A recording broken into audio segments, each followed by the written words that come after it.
est-ce qu'un pervers narcissique peut se faire agresser lui aussi de la même manière qu'il agresse les autres, c'est-à-dire de manière perverse, y compris par éventuellement un pervers narcissique comme lui? Alors la réponse est oui, il le peut, que ce soit ponctuel à l'occasion de quelques rencontres ou bien sur la durée avec le phénomène d'emprise. C'est ce premier cas que je vais détailler, c'est-à-dire l'agression ponctuelle à l'occasion de quelques rencontres, parce que le deuxième cas relève des relations entre pervers, et vous pourrez retrouver ce cas en détail dans une vidéo ancienne que j'avais faite qui s'appelle « Les couples pervers, comment ça marche ?» Donc, je vous conseille de vous y référer si ça vous intéresse. Alors, comment ça se passe quand un pervers narcissique ou une perverse narcissique se fait rabaisser, humilier, mépriser ponctuellement par un autre pervers ou une autre perverse, que ce soit en public d'ailleurs ou individuellement? Déjà, on se demande comment est-ce que c'est possible. Comment est-ce qu'un PN que l'on croit invincible, omnipotent, enfin on se le représente souvent comme un peu comme le diable, ou comme quelqu'un qui peut tout, qui est tout le temps en train de réfléchir, de se projeter dans des combats, etc. Comment est-ce qu'il peut tomber dans un piège tout bête de manque de respect, même s'il est travesti sous couvert de bonne manière par exemple, comme lui sait si bien le faire? Est-ce qu'il ne voit pas les choses avant? Est-ce qu'il ne les devance pas? Voilà, on lui prête comme ça, d'être un peu devin, de savoir avant et de se préparer tellement bien que il ne va pas tomber dans le piège. Alors que c'est possible qu'il se fasse piéger, c'est possible par surprise, un moment de faiblesse, par quelqu'un qui exploitera, comme lui sait le faire d'ailleurs, un moment où son attention sera relâchée, par exemple. Il peut aussi être pris au dépourvu lorsqu'il est préoccupé par autre chose, ou bien dans un moment de surcharge mentale, ou, comme nous, autres pervers non narcissiques, il peut être dépassé par les événements. Donc tout ça, ça arrive. Les pervers ne sont pas ces êtres invincibles qui arrivent à tout, alors que nous n'arrivons à rien. Enfin, souvent, les victimes de pervers narcissiques se dévalorisent complètement comme ça et survalorisent. Ils sont un peu dans cette fascination en même temps, ces sentiments de dangerosité, et il ne faut pas tomber là-dedans. N'importe qui peut se trouver agressé, y compris les pervers, et donc les pervers narcissiques aussi. Ce qui diffère un pervers d'un non-pervers, lorsqu'il n'est pas respecté, lorsqu'il est agressé de manière voilée, ce sont ses ressentis et ses réactions. Les non-pervers, même les plus aguerris, vont se trouver juste après l'agression ou pendant l'agression dans une phase qu'on appelle la sidération. C'est-à-dire, la sidération, c'est quand la pensée est bloquée par l'incompréhension. C'est-à-dire que ça ne fait pas sens pour nous. Donc, les victimes, les non perverses, vont être tétanisées parce qu'ils ont du mal à identifier l'agression. C'est pas clair, c'est ambigu. C'est à la fois bon et mauvais. Comment on fait le tri là-dedans? Ou alors je ne comprends pas, il y a un message paradoxal. Donc, en même temps, les non pervers victimes se demandent ce qu'il se passe. Ils vont ruminer longtemps pour essayer de comprendre, et ce dans tous les sens, ce qui s'est passé, etc. Mais pourquoi il s'est passé ça? Qu'est-ce que j'ai dit à quel moment? Pour les non-pervers, il faut que ça fasse sens. Ils en arrivent à la conclusion qu'on leur a manqué de respect. Si on en arrive à cette conclusion, qu'ils ont été rabaissés, humiliés de manière cachée, mais c'était bien ça, c'était bien une humiliation, ils ne se sont pas trompés, alors ils vont avoir du mal à l'accepter. Parce que leur pensée se heurte toujours à la question du sens. Pourquoi? Pourquoi me vouloir du mal?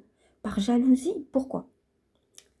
Les non-pervers, quand ils sont agressés, ils passent donc par une première phase de sidération, qui est liée à l'incompréhension. Il leur faut ensuite arriver à accepter qu'on leur veuille du mal gratuitement. Ils peuvent rester longtemps dans le déni, ne pas vouloir voir le mal autour d'eux, tant que cela semble contraire à l'idée qu'ils se font de la nature humaine. Ces phases psychiques, le pervers ne les traverse pas du tout. Chez lui, pas de sidération, pas d'incompréhension, pas de difficulté à accepter qu'on veuille l'agresser. Il trouve ça parfaitement naturel, parce qu'il a une toute autre représentation du genre humain. Il pense que les autres d'abord sont comme lui, qu'il cherche tout naturellement à rabaisser les autres tout le temps, que en gros, chacun représente une menace pour chacun. C'est pourquoi il n'est pas du tout étonné qu'on s'attaque à lui. Donc il ne peut pas être dans cette sidération, il n'est pas surpris, il ne comprend d'ailleurs pas pourquoi on s'étonnerait.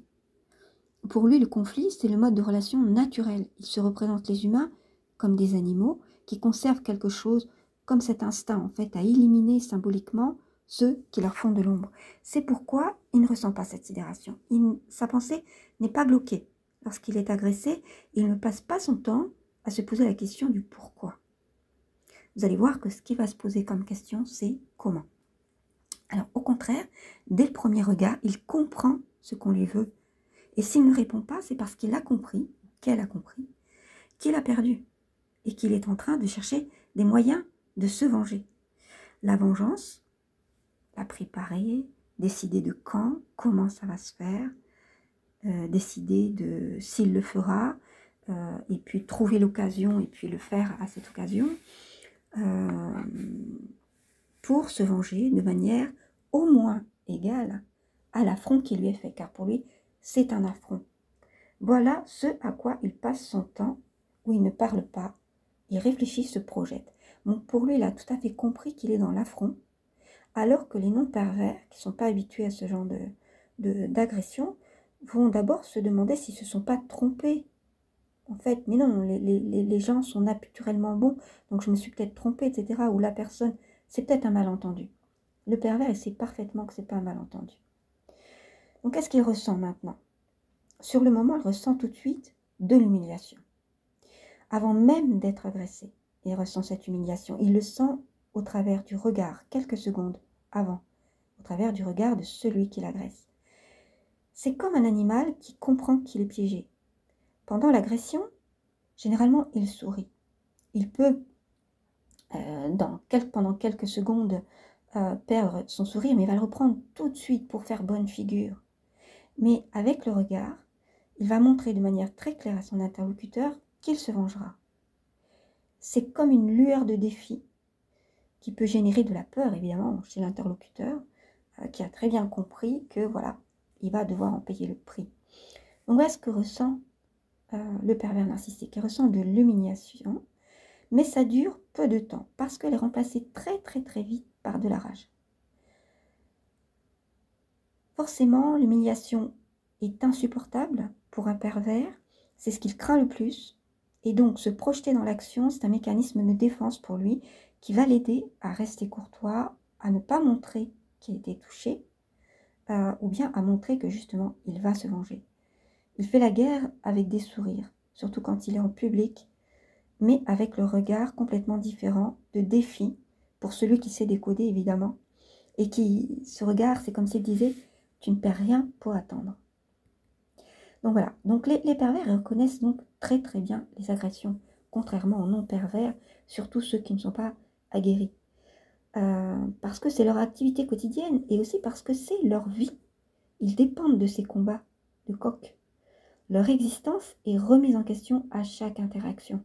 Chaque nouvelle personne rencontrée et avec chaque personne qu'ils connaissent déjà, c'est à chaque nouvelle conversation, chaque interaction, c'est sans fin. Et l'enjeu de ces agressions perverses, c'est de continuer à exister pour un pervers. C'est se prouver qu'ils sont quelqu'un, qu'ils sont forts, qu'ils sont fortes. Chaque fois, c'est comme s'ils avaient toujours quelque chose à prouver. C'est leur vie symboliquement qui en dépend. Alors quand ils perdent, parce que pour eux, ces agressions sont aussi des jeux. Il y a aussi la notion de jeu dedans, c'est-à-dire c'est de bonne guerre. Je sais que tu vas essayer de m'agresser, moi je vais essayer de t'agresser en retour. C'est de bonne guerre, c'est normal, c'est le jeu de la vie. En gros, c'est comme ça qu'ils voient les choses. En fait, ils ressentent, dans cette humiliation, ils ressentent ce message, je suis mort. Voilà, c'est comme s'ils se disaient je suis mort. Parce que pour eux, c'est une mort symbolique et que l'autre l'a mis à mort, symboliquement.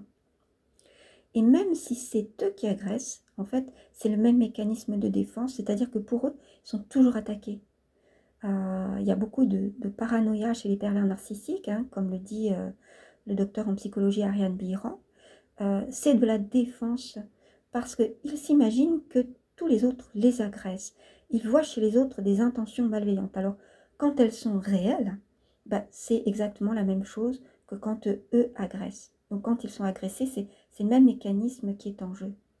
Leur perception est déformée quand ce sont eux qui agressent parce qu'ils se sentent persécutés.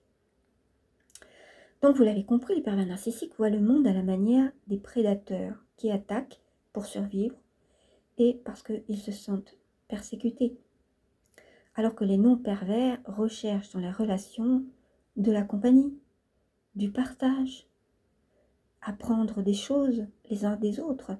Dans une évolution personnelle saine, les non-pervers cherchent autant à se réaliser en tant que personne qu'à appartenir à des groupes pour se soutenir dans leur évolution. Mais les pervers, en fait, dans les autres, ils voient des instruments de leur quête désespérée d'exister et perpétuelle. Tout est toujours à recommencer. Ils ne voient pas les autres comme des personnes, mais comme des outils. Et ils sont loin de chercher à se réaliser. Ils ne font que combler des parts importantes qui leur manquent. Des parts psychiques, hein, symboliques. Et c'est pourquoi il est vital pour eux de vampiriser les autres. Voilà, cette vidéo est terminée. J'espère qu'elle vous a intéressé. Laissez vos commentaires et je les lirai avec intérêt. Vous pouvez aussi me poser vos questions dans les commentaires ou bien à l'adresse pntheorie@gmail.com. J'aide aussi des personnes, alors quelques personnes, pour ne pas être débordées par mes autres projets. Et donc, si vous avez une question, une problématique, si vous souhaitez être accompagné, je peux aussi le faire. Il suffit de m'envoyer un mail et m'expliquer brièvement la situation pour voir si je peux effectivement vous aider, si c'est de mon ressort ou pas. Je le rappelle, l'adresse pntheorie sans accent et théorie s'écrit IE en français, @gmail.com. Voilà, à très bientôt pour une prochaine. Prenez soin de vous.